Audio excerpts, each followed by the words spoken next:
Hello students, मैं हूं श्वेता। स्वागत है आप सभी का हमारे इस यूट्यूब चैनल लखनऊ लर्निंग में। लिसनर्स, आज के इस वीडियो में हम ऑडिट एंड एडवांस रूलिंग के बारे में जानेंगे, जो कि जीएसटी का ही टॉपिक है, जो मैंने आपका indirect tax law and account से लिया हुआ है। सो लिसनर्स, आज के इस वीडियो में हम इस टॉपिक के बारे में डिटेल में डिस्कशन करेंगे आपके साथ। सो आइए स्टार्ट करते हैं।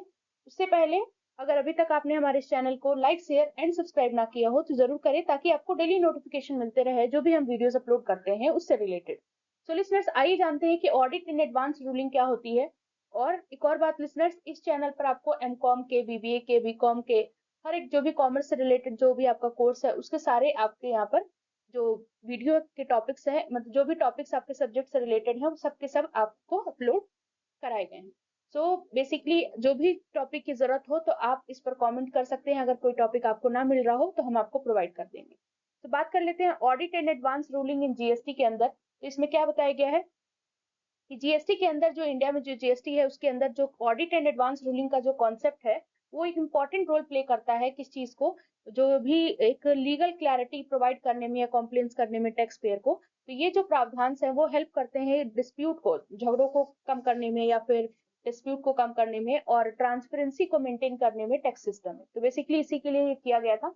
नेक्स्ट हम बात कर लेंगे जीएसटी ऑडिट के बारे में, कि हमारा जो पहला टॉपिक है जीएसटी ऑडिट, उसके बारे में।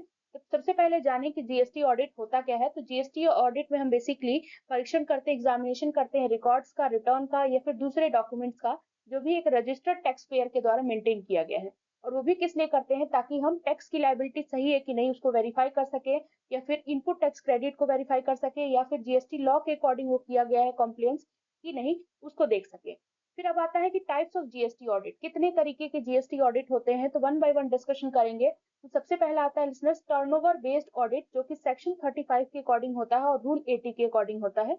इसको हम सेल्फ ऑडिट नाउ, मतलब इसको रिमूव कर दिया गया है और बोला गया है। इसमें क्या होता है कि पहले जो टैक्स पेयर होता था जिसका एनुअल टर्नओवर जो है 2 करोड़ से ऊपर होता था, उनको एक बुक्स मिलती थी, और जो कि चार्टेड अकाउंटेंट के द्वारा ऑडिट की गई होती थी, या फिर चार्टेड अकाउंटेंट या फिर कॉस्ट अकाउंटेंट के द्वारा, जो सीएमए होता है, कॉस्ट मैनेजमेंट अकाउंटेंट, उसके द्वारा ऑडिट की गई होती है, तो उसको मिलता है और वो सबमिट करता है जीएसटी ऑडिट रिपोर्ट, यानी कि जीएसटीआर 9C सबमिट करता है।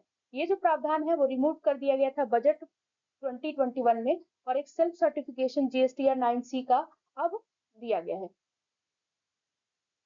नेक्स्ट आता है डिपार्टमेंटल ऑडिट।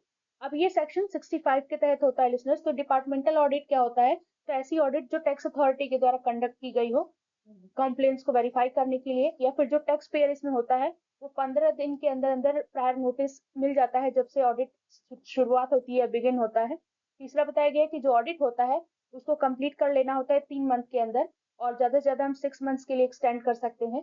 टैक्स ऑफिसर को इसमें म्याज को रिकॉर्ड्स, मतलब टैक्स ऑफिसर से हम बोल सकते हैं रिकॉर्ड्स के लिए, इंक्वायरी कंडक्ट करने के लिए, या फिर डॉक्यूमेंट्स का इंस्पेक्शन करने के लिए।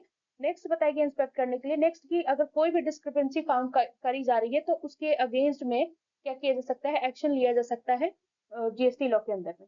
फिर आता है तीसरा पॉइंट हमारा स्पेशल ऑडिट। तो ये सेक्शन 66 के अकॉर्डिंग होता है।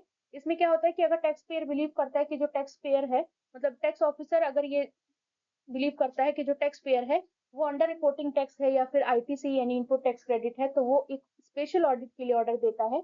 और वो कंडक्ट किया जाता है किसके द्वारा, सीए के द्वारा, चार्टेड अकाउंटेंट के द्वारा, या फिर सीएमए के द्वारा, कॉस्ट मैनेजमेंट अकाउंटिंग के द्वारा, यानी कि जो अपॉइंट किए गए हो कमिश्नर के द्वारा। तो जो ऑडिट रिपोर्ट होगी वो सबमिट होगी 90 डेज के अंदर, जो कि एक्सटेंडेबल होती है 90 डेज। और बोला गया है, अगर कोई भी टैक्स डिस्क्रिपेंसीज पाई जाती है तो ऑफिसर उसके खिलाफ फर्दर एक्शन ले सकते हैं।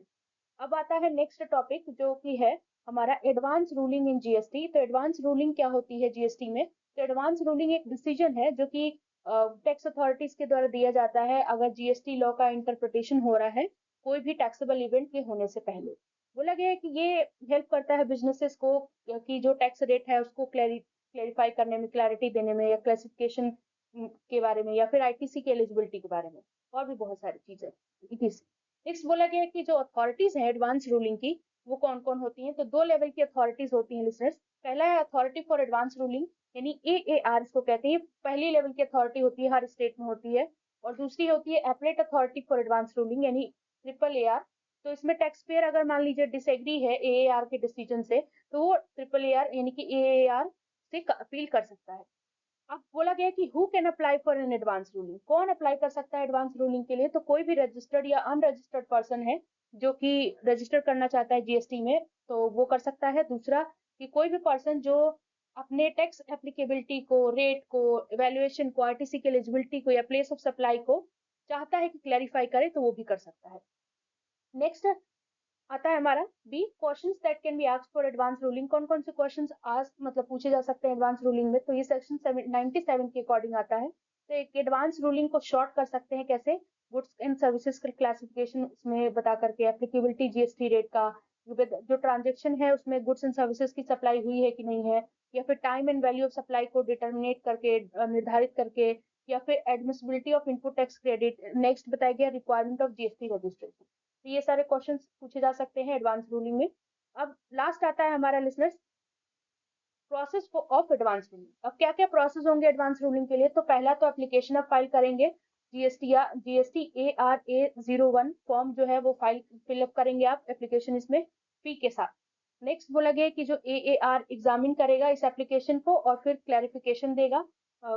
फिर उसके बाद क्या होगा कि एक रूलिंग आपको दी जाएगी 90 डेज के अंदर। फिर अगर डिससेटिस्फाइड है तो आप जो एप्लीकेंट है वो अपील कर सकता है AAAR को विदिन 30 डेज के अंदर। तो ये प्रोसेस होता है लिसनर्स। आई होप आपको सारी चीजें क्लियर हो गई होंगी। वीडियो अच्छा लगे लाइक शेयर एंड सब्सक्राइब करना बिल्कुल ना भूलिएगा। Thank you.